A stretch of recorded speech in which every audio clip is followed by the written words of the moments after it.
strength like a mountain. We rise above the doubt. Together we are fearless. In a world that tries to shout, it's gonna be us leading the way through the night. Hello, everyone. Welcome to the podcast. I'm Reverend Amber Laffey. I'm so glad you're here today. This is a podcast for clergy women by a clergy woman. I am a mom, a wife, a trained spiritual director, a mentor to future church leaders, and an encourager of women in ministry everywhere. My hope and prayer is that this podcast brings you encouragement and helps to equip you to lead with confidence in whatever context you serve in. You are a beloved child of God. You are enough, and you are called to serve God's people and lead the church for such a time as this. So, welcome today, and thank you so much for being here, Sara. Thank you for having me. I'm very excited. Yes, I'm so excited to have you. Would you give the ladies listening a little about yourself, like how long you've been in pastoral ministry, where you're at now, whatever you want to do. You tell us all about Sara. Well, thanks, Amber. Yes, I've been a pastor for 16 years, and I currently am in my 6th year in Sioux Falls, South Dakota at First United Methodist Church. And First Church is a downtown historic church in the heart of Sioux Falls, and love being here. In addition to serving the church, I'm also working on my doctorate, which I'm really excited about. My doctorate in ministry. Yeah. And I'm a mom. We have 2 daughters. One is in college and one is in high school, and they're both soccer players. And so it is a busy and full time in life. Yes. And your daughters, people should know, are like your mini-me's. Yeah, there is no doubt. There is no doubt who their mama is. Yes. And they are beautiful souls and women too. So that's so exciting. Sara, I didn't have this on my questions for you, but as you were talking about leading Sioux Falls First, like you are the senior pastor of one of the largest churches in our conference, if not the largest. I'm not sure. What was that like for you to get that call for you to come be the senior pastor? Like when I heard it was you that was going to take that, I was so thrilled to have such a great woman in leadership in that historical and large church. Can you tell us about that, and maybe even what it's like, now for you after you've been there? So Yeah, absolutely. Getting that call from the bishop, it was such an honor, and I was so humbled that they had thought of me for this appointment. For us, it was thrilling because my husband and his family are from Sioux Falls, and so really, in a lot of ways, it was like coming home. yeah. And to be in a large downtown church where there's just so many opportunities to be in ministry with our neighbors was exhilarating. My first career was as a licensed social worker. I did that for about 10 years before I went into pastoral ministry. And so I just felt like God's hand was at work in every aspect of it. And it's been fun. It's been challenging. As I said, I'm in my 6th year, and so and it was also an interesting time to transition because I transitioned in July of 2020.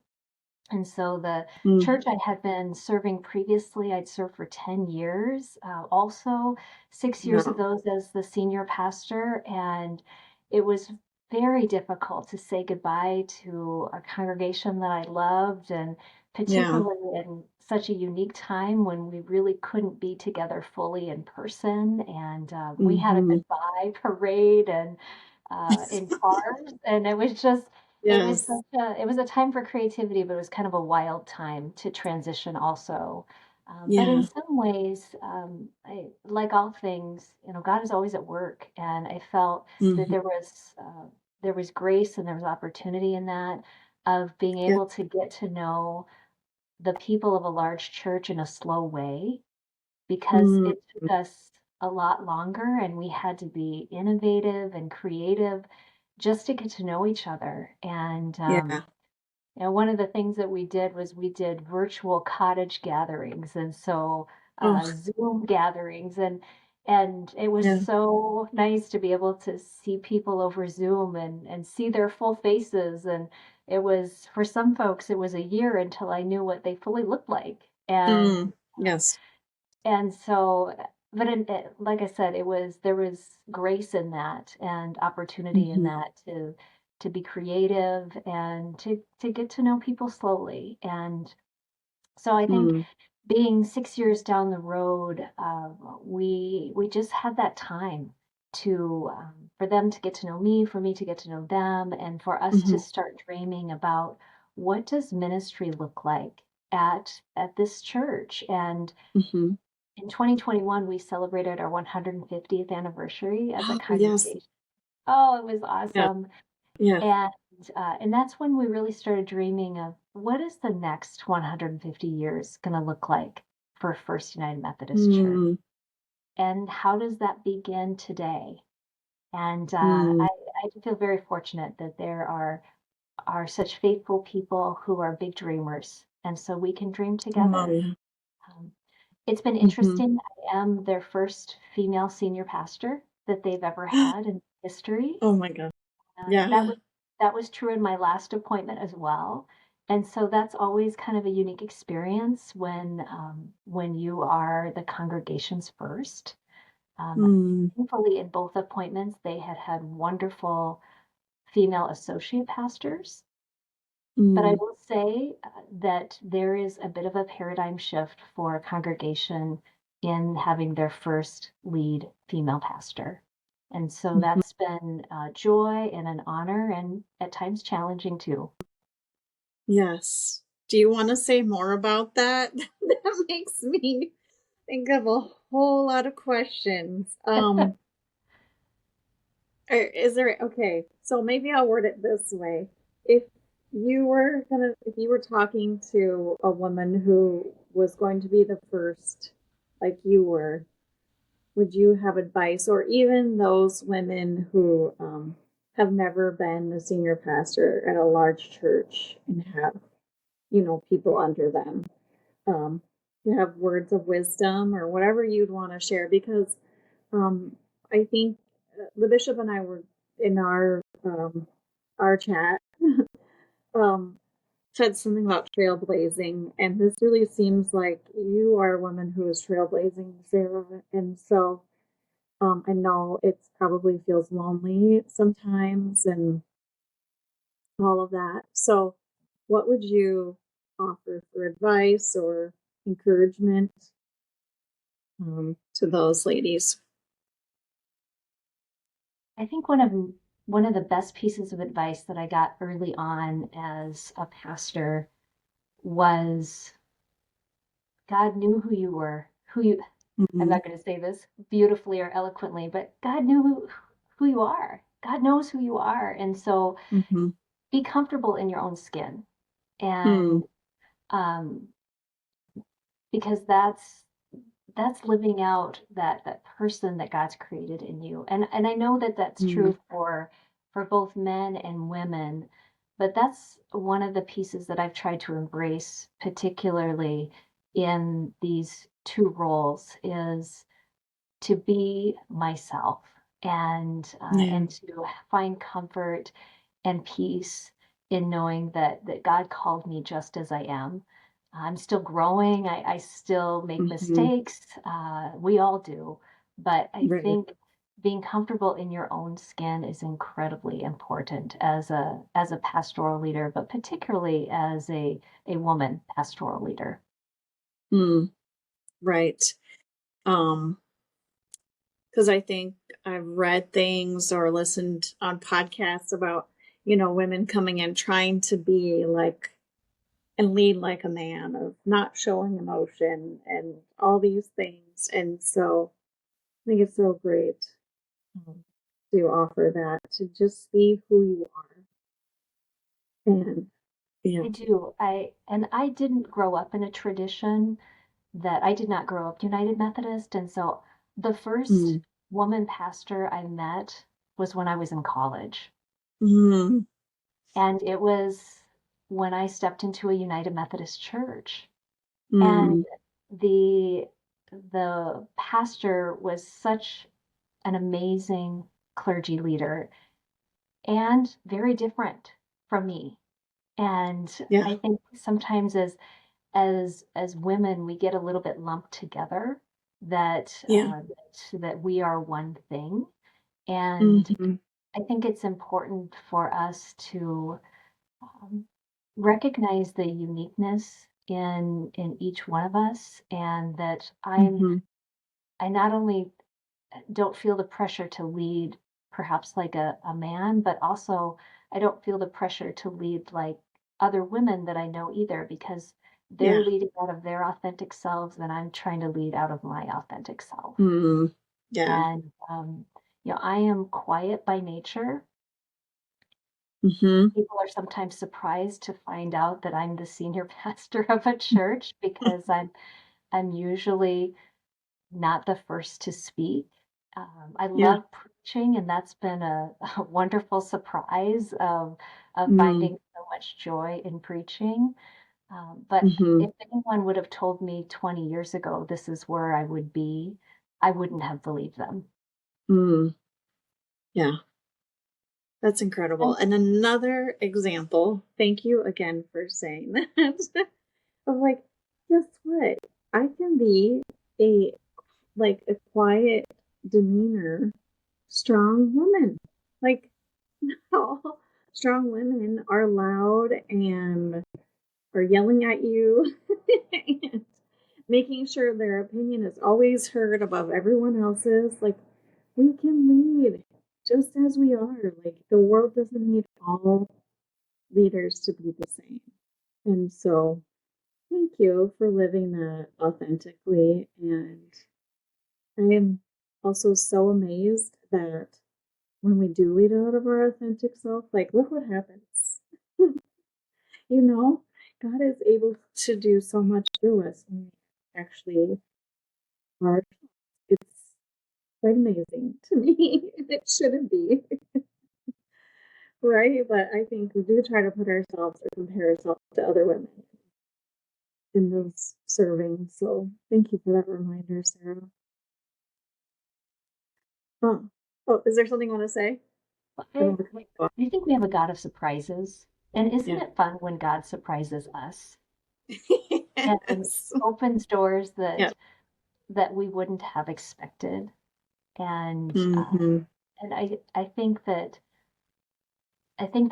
my naturally quiet demeanor has opened doors to connect with different people, uh, both Mm-hmm. inside and outside of the church. And Yeah. I think you're absolutely right, Amber, that God works through all kinds of people. Those who Mm-hmm. are were more ostentatious and outgoing, and those who are quiet and perhaps more gentle by nature. And I think it's a lot Mm-hmm. of fun, particularly as clergy women, when we can have a be a part of a community that has all kinds of personalities and demeanors. Yes. Yes. That is wonderful. Is there any women, Sarah, from scripture or like historically that you just really have clung to or love their stories and they inspire you? Um, any of those that you want to share? Of course, yeah. I love Ruth's story. It is one of my Yes. favorite story of scripture, and for so many reasons. Here's Mm-hmm. this outsider who God uses in such a powerful way that family is incredibly important to me, and the way in which she clings to her mother-in-law, and just the what Mm-hmm. sacrificial love truly looks like, being a risk taker in the quietest of ways. Perhaps maybe that's Mm. where I feel like my story resonates with hers. Yeah. And Yeah. um, I love Ruth is one of my favorite persons from the Bible. I just find her story incredible. Um, Mm. I am really inspired by people like Corrie ten Boom, who Yeah. harbored Jews during World War II. I remember being fascinated by her story when I was in high school and watching, um, Mm. reading The Hiding Place, and Yeah. reading works by Mother Teresa and Barbara Brown Taylor. But I'm also really inspired by the women of our own time. Yeah. And um, recently I've really latched on to the podcast by Amy Poehler. I find her to be Yes. such a, I mean, of course she's hilarious, Mm-hmm. but she also has this depth to her that Mm-hmm.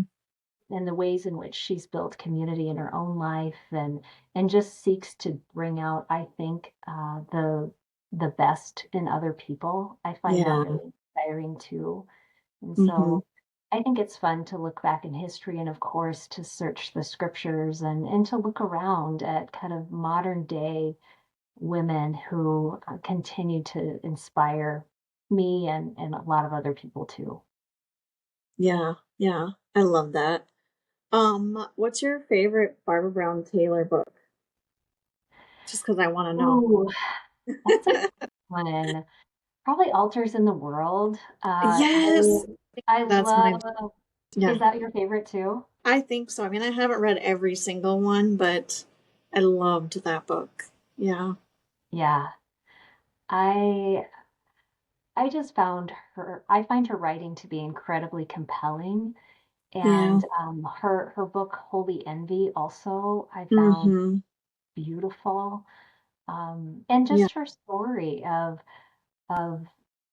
that way in which God used her when she was serving as a pastor in the parish, and how God Mm-hmm. had continued to work through her as a professor, and as a Yeah. person of influence, a spiritual leader of influence outside of the walls of the church as well. And that's very Yeah. much one of my passions is how we live out our faith, not only inside the walls of the church, but especially outside of the walls of the church. And Mm. I think her story and the ways in which she encounters the sacred uh, Mm-hmm.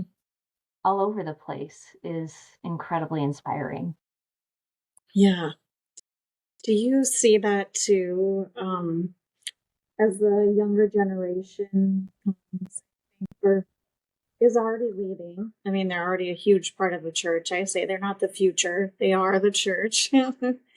But I think that, you know, seeing God all over and not just within the walls of the church continues to be even more and more important for the younger generation. Do you see that too in I your do. life? I very much do. And I think that sometimes when we're only attentive to what's happening inside of the walls of the church, we miss what God is doing in really Mm, powerful ways everywhere mm-hmm. else. And I think I read an article several years ago, and it's one of those articles that challenges me and haunts me a little bit too. And Mm, I've never been able to find it again, and I haven't looked very hard either. mm-hmm. But it was about a church that really wanted to re-envision how God could use them. And so they went out and they started doing interviews with their neighbors, and they basically asked, how can our how how could our church make a difference in your life? Mm. And and people said various things, but then they interviewed one neighbor who said, "There's nothing that the church could do that could make my life better. Nothing."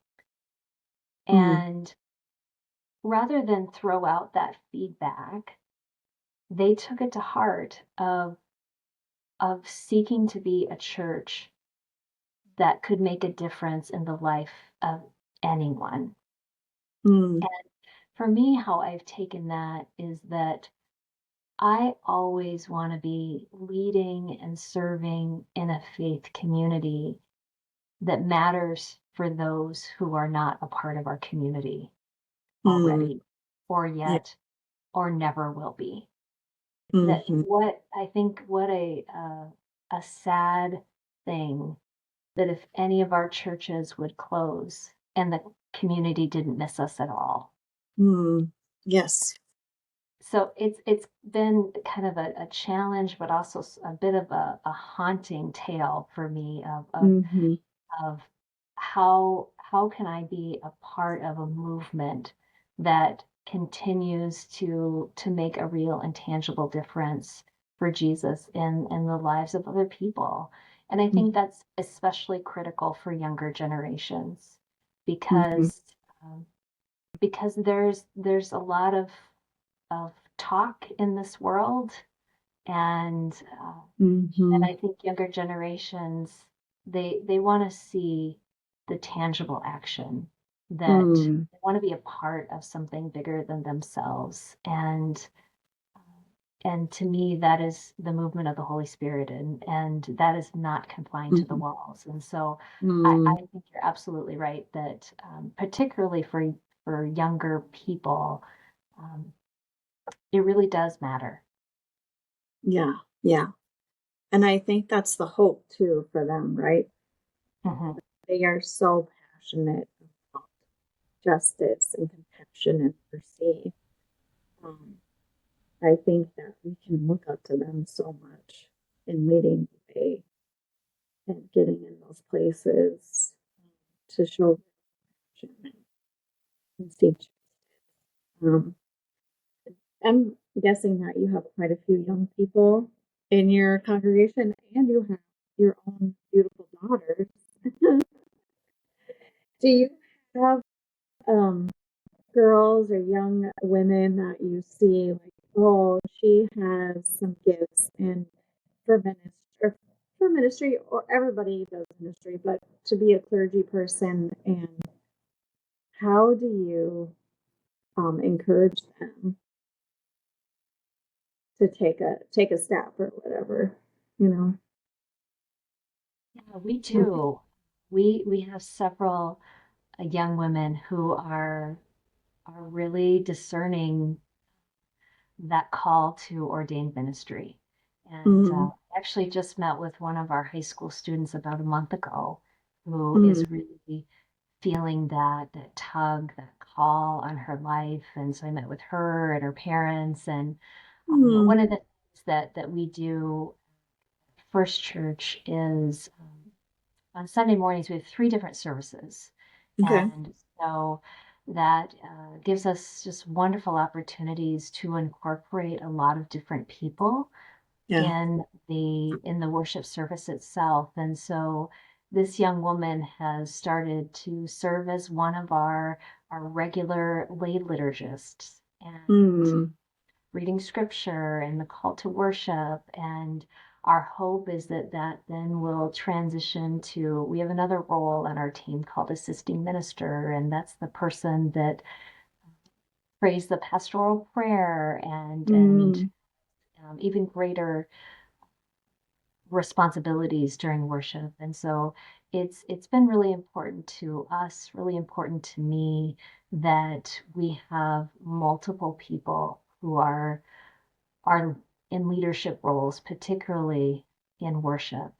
mm. And because I know for myself, when I was growing up, even though I didn't have any female role models who were preachers, the church that I grew up really encouraged me to be active in worship in various ways. Mm. And I think that that really set the stage for seeing something that I may not have seen it myself, but I knew it was possible. Mm. Yes. So, so we actually have a couple of young women who are sensing that call, Mm-hmm. in high school and also in college, Mm. and it's been it's been exciting to be able to be a part of their journey, and Mm-hmm. uh, and to try to support them and give them opportunities to actually lead, not in the future, but now. Right. Yes. Yeah. I love that. Is there something that you tell these ladies who come to see you about advice, or, when they have that excitement in their heart? Is there a piece of advice or a thing that you always tell them? I'm actually more curious about what their stories and those Mm-hmm. nudges that they've been sensing, and so I feel like I probably do more listening than talking in those meetings. Mm-hmm. But we talk a lot about what's possible, and Mm. that ministry can look like all kinds of things. Yeah. And because I think sometimes even the idea of ministry can be really intimidating to someone. It's exciting, but it can be intimidating. Mm-hmm. And particularly if they've only seen kind of one version of it. And Mm. so I often spend a lot of time talking about, ministry can look like a lot of things. It can be in the church as the pastor or as a member of the staff. It can be Mm-hmm. out in the community with a nonprofit. It can be on a Mm-hmm. college campus. It could be in a hospital. It could be an industrial chapel. I mean, there are just so Yes. many ways that God works through all people, of course, but also clergy. Mm-hmm. And it's been really fun. Right now, we actually have a new ministry candidate who is really sensing a call to military chaplaincy, Yeah. and so I feel like my role is to support and encourage and just be actively watching for ways to plug them in and give them opportunities to take that next step, whatever that Mm. next step is for them. And then Mm-hmm. also to connect them. I'm not a member of the military, but I have a friend who is a military chaplain. And so I was Mm. able um, to connect her with my friend. Mm-hmm. And so as far as pieces of advice, I think my main one is just to know that if God is calling you to do this, it's gonna work out.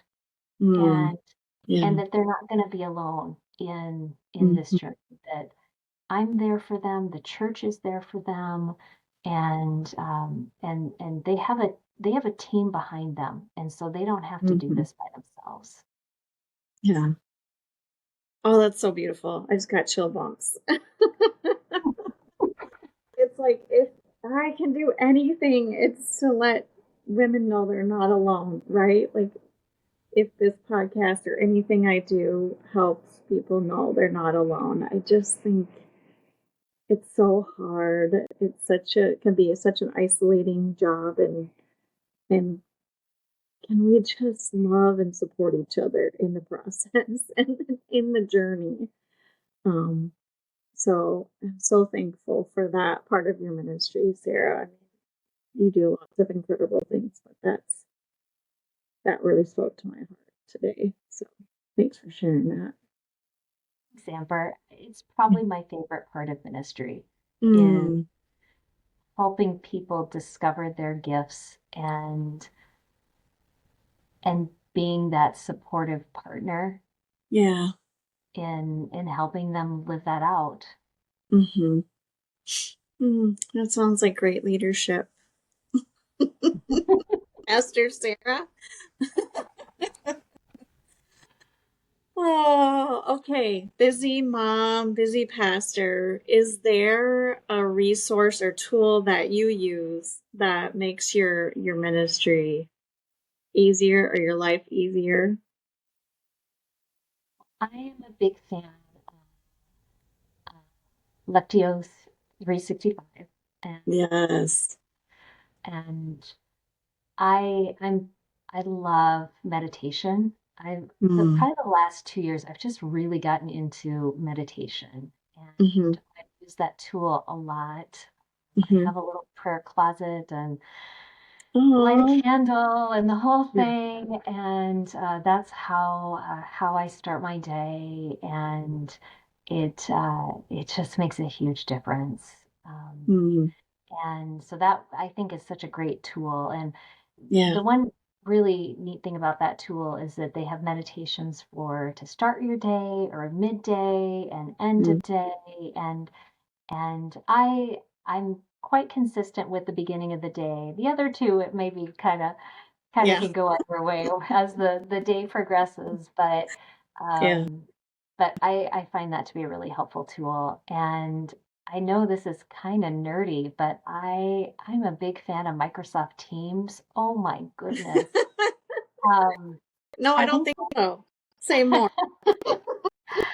I think in particular, since we are a larger church and we have Mm-hmm. a larger staff, that has been such a helpful tool for myself and for our team. And Mm. I was not the earliest adapter with that, Mm-hmm. of and I'm still learning a lot of the capacity, um, but it's been an incredibly helpful tool and just helped us stay connected in Mm. really, really tangible ways. Mm-hmm. So, can you just give me a quick example of how that works? Like, I used it probably like 20 years ago, so I don't remember. Is there something that you could just highlight for ladies that they might be interested in? Not that you have to sell it to them, but like, is there a Yeah, feature of that? I absolutely. So I find it to be well, it's a multi-use tool, and so Yeah.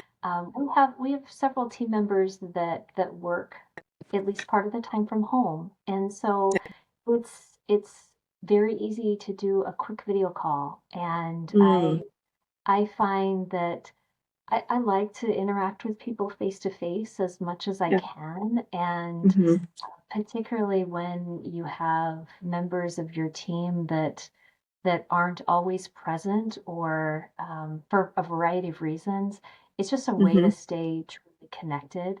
It has Yeah. instant messenger that cuts down on emails, and I um, Yeah. I don't love emails, so Yeah. I Yes. get a lot of them, and I'm sure you do too, and I'm sure the women listening get a lot of emails, and so it Yeah. cuts down on a lot of that because of just having kind of an instant messaging, chatting Yeah. capacity, and Love that. yeah, so it's like I said, it's probably a little bit nerdy, but that has I knew you were going to ask that question. I thought, is it okay to say Microsoft Teams? Because that has actually really, really helped my life a lot.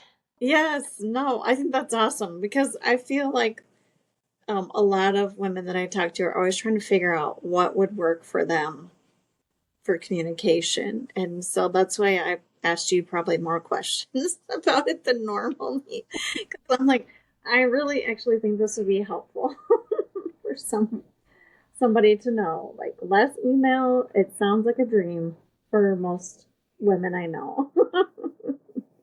And heck, I mean lots of males as well. So um that's great.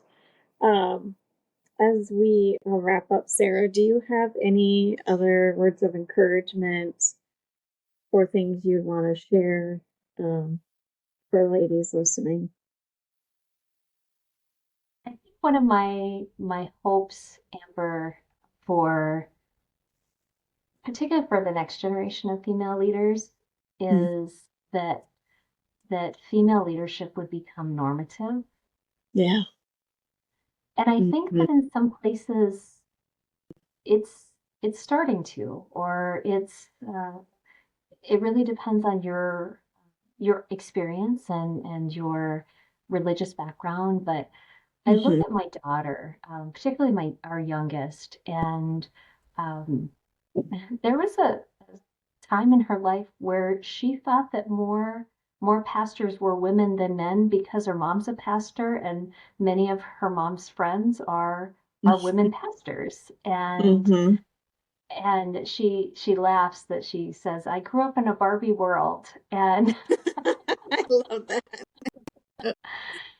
and I think that is my hope. And even in being in ministry for 16 years, I've even seen shifting with Mm, with how people are, I think, growing more comfortable and accepting yeah. of women in leadership. And so I think that's my hope for the next generation. And I think alongside with that is that I think we as current clergy leaders Mm-hmm. have that opportunity as women to champion, to mentor, to Mm-hmm. cheerlead, to encourage other Yeah. women to be in leadership. And I Mm-hmm. think that's incredibly important. I kind of one of my one of my philosophies or things that I hold dear is that I have always had a coach Mm-hmm. and I've always been a coach. Mm-hmm. And so Mm-hmm. I think as women leaders that I think this is actually true for all leaders, but I think particularly as women leaders that it is so helpful to have that person in your life that you can go to who is as a coach, as a mentor, as someone who's speaking into your life and Mm-hmm. um, and cares about your who you are as a person and also you as a leader. I Yeah. think that's incredibly important. But I think as important is to be looking around to say, okay, who is God calling me to mentor and to coach? Mm-hmm. And so for me, I've always tried to have a coach and to be a coach, have a Mm-hmm. mentor, be a mentor. And I think that Mm-hmm. that's hopefully will open doors for our budding clergy women Mm-hmm. who are maybe not there in their lives yet, but Mm-hmm. certainly God has called them and they will be. And Yeah. I can't wait for particularly some of our younger women that I'm in my mid-career and Mm-hmm. I can't wait to be colleagues with some of these young women. Mm-hmm. Same. Oh, that's so good, Sarah. I love that so much. Oh, yes. Like, it's a whole part of my doctoral studies. Like, that was the focus of encouraging and supporting each other. And so passionate and worked up about it. So it's like you lit another match under me to remember to make that a priority. So thank you. And thank you so much for taking the time to be here and sharing from your heart and your experience and all your wisdom. I just know it's going to bless so many people. So thanks for being here. Thank you so much, Amber, for having me. This was delightful. Yes. It also makes me think we need to talk more. I agree. I And love that. I said it for the world to hear, so it has to happen now. Okay, well, thank you everybody for being here. And if this inspires you, share it with your friend, and we will see you again next week. Have a great day.